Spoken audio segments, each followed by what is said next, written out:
When Elon Musk's Tesla broke down in a small Ohio town, he never expected to find a 17-year-old girl building functional rockets in her family's garage. But what Emily Thompson had created with spare parts and sheer determination would challenge everything he thought he knew about aerospace engineering. The white Tesla Model S hummed quietly along State Route 36, cutting through the heart of rural Ohio's farmland.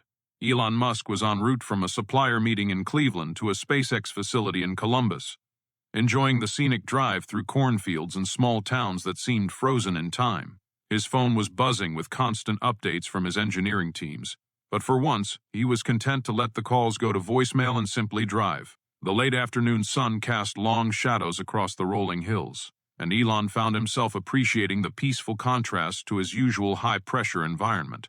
He had been pushing hard for weeks on the Mars mission timeline, and this quiet drive through America's heartland was exactly the mental break he needed.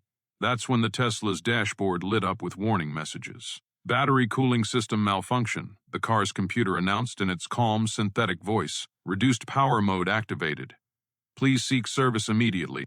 Elon felt the familiar frustration that came with any unexpected technical problem. He pulled over to the shoulder and checked his phone. 2 bars of signal strength, enough to call Tesla's roadside assistance. But as he waited on hold, he noticed steam beginning to rise from under the hood. "This is getting worse," he muttered, ending the call and looking around at his surroundings. He was on the outskirts of a small town called Millfield, Ohio, population 3,200, according to the welcome sign he had passed a mile back. Rolling green farmland stretched in every direction, interrupted only by the occasional farmhouse or barn. Elon coasted the Tesla into Millfield's tiny downtown area, which consisted of a single main street lined with locally owned businesses: Thompson's hardware store, Millfield Diner, First National Bank of Millfield, and a few other establishments that looked like they had been serving the community for decades. He parked in front of the hardware store and stepped out into the warm Ohio air.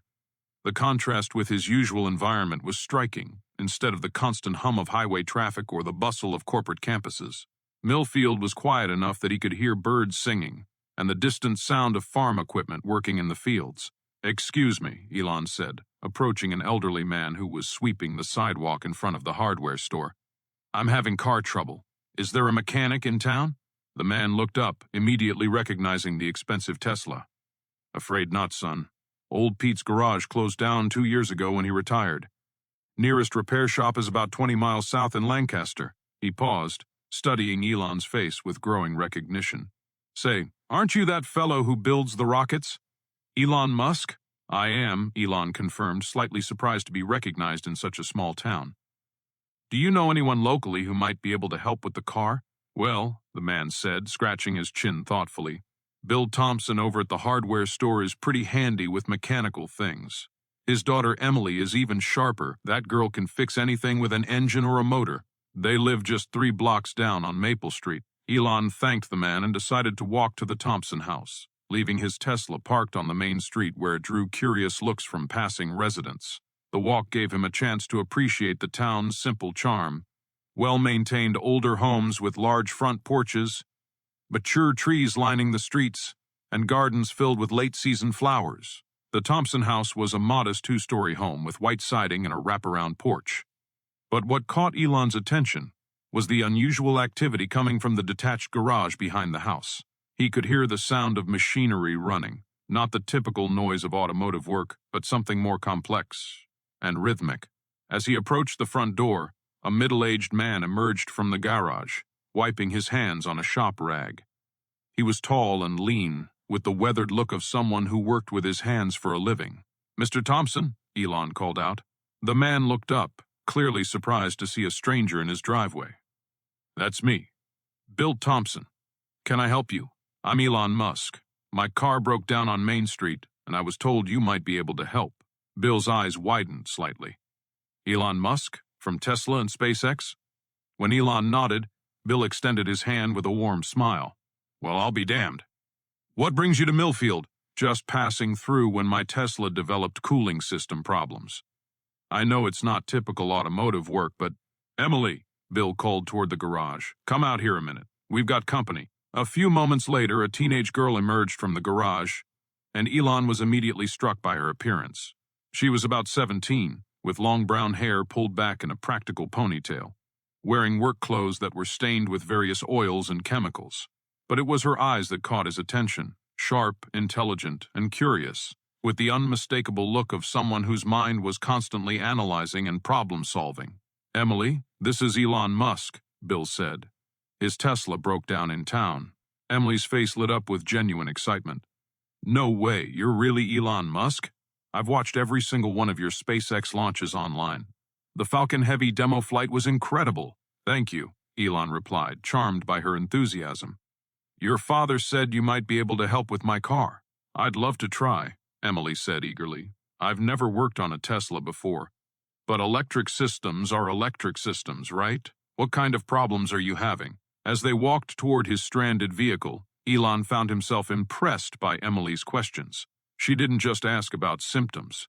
She wanted to understand the Tesla's cooling system architecture, its thermal management strategies, and the specific error codes the car was displaying. "The coolant pump is probably failing," she said, after reviewing the diagnostic information on Elon's phone.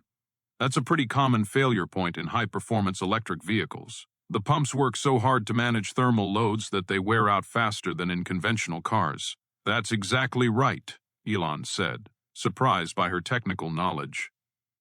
"How do you know so much about electric vehicle cooling systems?" Emily grinned. "I've been building electric motors and control systems for a few years now. You learn about thermal management pretty quickly when your prototypes start overheating." "Prototypes? I'll show you after we fix your car." They spent the next hour diagnosing and repairing the Tesla. Emily's approach was methodical and confident, using multimeter readings and logical troubleshooting to isolate the problem to a specific component. With her father's help, they managed to jury-rig a temporary coolant circulation system using parts from Thompson's hardware store. "This should get you to Columbus," Emily said as they tested the repair. "But you'll want to have the original pump replaced as soon as possible." "That's brilliant work," Elon said, genuinely impressed. "Where did you learn to think through complex technical problems like that?" "YouTube, mostly," Emily laughed. "And a lot of trial and error. Dad's been teaching me about mechanical systems since I was little, and I've always been curious about how things work." "Speaking of which," Bill interjected, "why don't you show Mr. Musk what you've been working on in the garage? I think he'd find it interesting." Emily's eyes sparkled with excitement. "Would you like to see? I know you're probably busy, but I'd love to see what you're working on," Elon said. They walked back to the Thompsons' garage, and Elon was completely unprepared for what he found inside.